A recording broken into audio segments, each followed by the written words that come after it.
Hello and hi friends, welcome back to Krishna's laurels YouTube channel. ఈ వీడియోలో TG LAWCET and AP LAWCET 2025 గురించి ఫ్రీక్వెంట్గా అడిగిన క్వశ్చన్స్కి ఆన్సర్ చేస్తాను. అందులో first question by Gopi Chintapalli, how many marks are required to get a seat in Osmania university campus. So మనకి క్యాంపస్లో సీట్ రావడానికి ఎన్ని మార్క్స్ కావాలని అడుగుతున్నారు. So it is not it does not have any specific answer అనమాట. But I will give you clarity. వినండి, ఏదైనా ఒక కాలేజ్లో సీట్ రావడం అనేది పలు రకాల ఫ్యాక్టర్స్ మీద డిపెండ్ అయి ఉంటుంది. అందులో నెంబర్ 1 మీ మార్క్స్ అండ్ ర్యాంక్ అయితే, number 2 competition, and number 3 number of seats. So ఉస్మానియాలో మనకి 66 సీట్స్ ఉన్నాయి. 60 ఉండేవి, ఈడబ్ల్యూఎస్కి 6 పెంచారు కాబట్టి 66 వరకు ఉన్నాయి. అయితే ఈ 66 సీట్లలో మళ్ళీ డివిజన్ ఉంటుంది. రిజర్వేషన్ ప్రకారం ఎస్సీ వారికి కొంత శాతం, ఎస్టీ వారికి కొంత శాతం, బీసీ వారికి కొంత శాతం, ఓపెన్ కేటగిరీలో కొన్ని ఉంటాయి.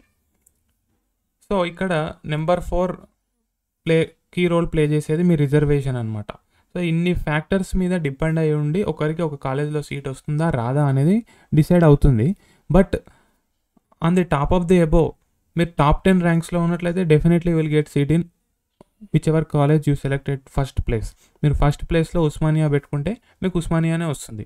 కాబట్టి your aim should be in the list of top 10 rankers. Okay, you should always aim for top 10 rankers అనమాట. Definitely then you will get seat in Osmania university. But ఐడియల్గా చెప్పాలి అంటే మీరు కనుక 5 year LLB ఎంట్రన్స్కి ప్రిపేర్ అవుతున్నట్లయితే మీరు 70 మార్కులకి పైన ఉండే విధంగా, close to 70 or above 70 marks ఉండే విధంగా ట్రై చేయండి. మీరు కనుక 3 year LLBకి ప్రిపేర్ అవుతున్నట్లయితే 80+ మార్క్స్ ఉండే విధంగా చూసుకోండి. బట్ నేను చెప్పినట్టు it all depends on competition. But minimum మీరు నేను చెప్పిన ఫిగర్స్ని అయితే ఏం చేయండి. మ్యాక్సిమం మీరు 120కి 100 అబోవ్ తెచ్చుకోవడానికి ట్రై చేయండి. Okay, this is my suggestion to all of you. But admission టైంలో మనకు last year cut off release చేస్తారు. మనం ఆ టైంలో అది మాట్లాడుకుందాం. బట్ ఇప్పుడైతే ఇంతవరకు మీరు తెలుసుకుంటే చాలు.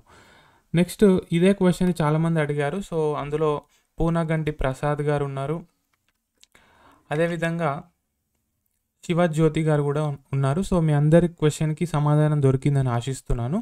అయితే ఇక్కడ శివజ్యోతి గారు సిలబస్ అంతా తెలుగులో ఉంటుందా అని కూడా అడిగారు. అయితే సిలబస్ అంతా తెలుగులో ఉంటుందా అంటే మీరు కొనుక్కునే బుక్స్ అంటున్నారా, లేదంటే ఎగ్జామ్ తెలుగులో ఉంటుందా అంటున్నారా, నాకు అర్థం కాలేదు ఫస్ట్ థింగ్. ఒకవేళ మీరు అడిగింది బుక్స్ గురించి అయితే, బుక్స్ మీరు తెలుగులో కావాలంటే కొనుక్కోవచ్చు. విజేత లా కాంపిటీషన్ బుక్ తెలుగులో ఉంది, ఇంగ్లీష్లో ఉంది, మీరు కొనుక్కోవచ్చు. దాంతో సంబంధం లేకుండా కూడా మనకి constitution of India Telugu books చాలా ఉంటాయి మార్కెట్లో. ఇండియన్ పాలిటీ బుక్స్ చాలా ఉంటాయి తెలుగులో. అందులో మంచి ఆథర్ మీరు చూస్ చేసుకోండి, మీకు నచ్చింది, మీరు మెచ్చింది. తర్వాత కరెంట్ అఫైర్స్ తెలుగులో ఉంటాయి. మనకి చాలా యూట్యూబ్ ఛానల్స్ చెప్తుంటారు. మన యూట్యూబ్ ఛానల్లో కూడా ముందు క్లాసెస్ వస్తాయి. మ్యాగజైన్స్ కూడా తెలుగులో ఉంటాయి, షైన్ ఇండియా అని చెప్పి రకరకాలుగా. జీకే అండ్ కరెంట్ అఫైర్స్ ఎలాగో తెలుగులో ఉంటుంది, మెంటల్ అబిలిటీ కూడా తెలుగులో అందుబాటులో ఉంటుంది. సో సిలబస్ అంతా మీరు తెలుగులో ప్రిపేర్ అవ్వచ్చు. అండ్ ఎగ్జామ్ తెలుగులో వస్తుందంటే అఫ్కోర్స్ వస్తుంది. మీరు అప్లై చేసుకునేటప్పుడు తెలుగు పెట్టుకోవాలి. సో దట్ మీకు ఇంగ్లీష్ క్వశ్చన్స్తో పాటు కిందనే తెలుగు క్వశ్చన్స్ కూడా ఉంటాయన్నమాట. సో మీరు తెలుగులోనే ప్రిపేర్ అవ్వచ్చు, తెలుగులోనే ఎగ్జామ్ కూడా రాసేయచ్చు, తెలుగులోనే ప్రిపేర్ అయ్యి రాసి మంచి ర్యాంక్ కూడా తెచ్చుకోవచ్చు. Language is not a barrier. Okay, barrier.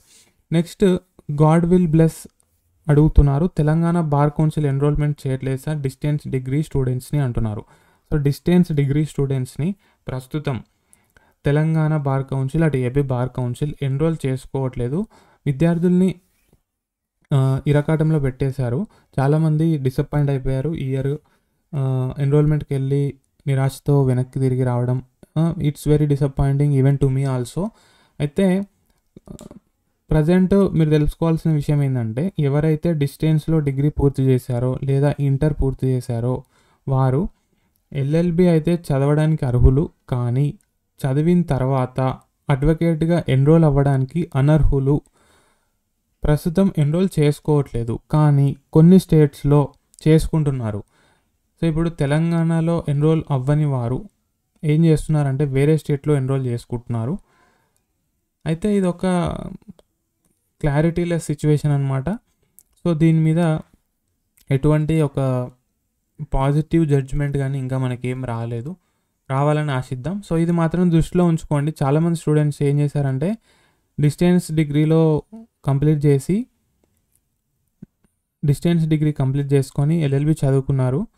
చదువుకున్న తర్వాత వాళ్ళకి తెలిసింది ఎన్రోల్ అవ్వలేము అని. బట్ మీరు ముందే తెలుసుకోండి, ఓకే, మీ యొక్క ఫ్యూచర్ అనేది subject to certain judgements or subject to certain notices or whatever policies bar council of India or Supreme Court may bring. కాబట్టి ఇవన్నీ దృష్టిలో ఉంచుకోండి, రిస్క్ క్యాలిక్యులేట్ చేసుకోండి, అప్పుడే మీరు ఇందులోకి దిగండి. ఎన్రోల్ అవ్వకున్నా కూడా వేరియస్ ప్రొఫెషన్స్ మనకు చూస్ చేసుకోవచ్చు. లైక్ టీచింగ్ వైపు వెళ్ళొచ్చు, నో ప్రాబ్లం. లీగల్ అడ్వైజెస్ ఇచ్చుకోవచ్చు, నో ప్రాబ్లం. బట్ అఫీషియల్గా మీకు అడ్వకేట్గా అవ్వడానికి లేదు ప్రస్తుతం అయితే, అది పరిస్థితి అనమాట. దీని మీద మీకు ఇంకేమైనా సమాచారం తెలిసినా డెఫినెట్గా కింద కామెంట్ సెక్షన్లో చెప్పండి. I will be very happy to know. So ఇంకొకరు శ్రీదేవి అడుగుతున్నారు ఏజ్ లిమిట్ ఎంత అని. సో ఎల్ఎల్బి చేయడానికి ప్రస్తుతం ఎటువంటి ఏజ్ లిమిట్ లేదండి. ఓకే, ఎంత చిన్నవారైనా ఎంత పెద్దవారైనా సీనియర్ సిటిజన్ అయినా అర్హతలన్నీ కలిగి ఉంటే తప్పకుండా ఎల్ఎల్బి చేయొచ్చు. ఇది కూడా ఏజ్ లిమిట్ అనేది కూడా subject to future judgements and subject to future policies by Bar Council of India. ప్రస్తుతం అయితే చేయొచ్చు, నో ప్రాబ్లం. సో అందుకే మనం 3 year ఎల్ఎల్బి కోర్స్ మీరు జాయిన్ అయితే రేపు ఎగ్జామ్ రాసి మీ క్లాస్లో మీరు అన్ని రకాల వయస్సు ఉన్నవారిని చూస్తారు. 20 to 30s, 30 to 40s, 40 to 50s, 50 above, even 60 above age ఉన్నవారిని కూడా మీరు మీ క్లాస్లో మీ క్లాస్మేట్గా కలిగి ఉండడం చూస్తారు. So this is something very weird for some people, and this is something exciting for some people to learn with the various kinds of people, learning from their experiences and all. Okay, so we have to take it as an opportunity, don't see it as an obstacle. So the answer for you is yes, you can do it irrespective of any age limit as of now. So that's all in this video, guys. Meeku inkemayna questions unte feel free to ask in the comment section. If the question is having huge importance, then I will definitely make a separate video. Thank you so much. Have a nice day.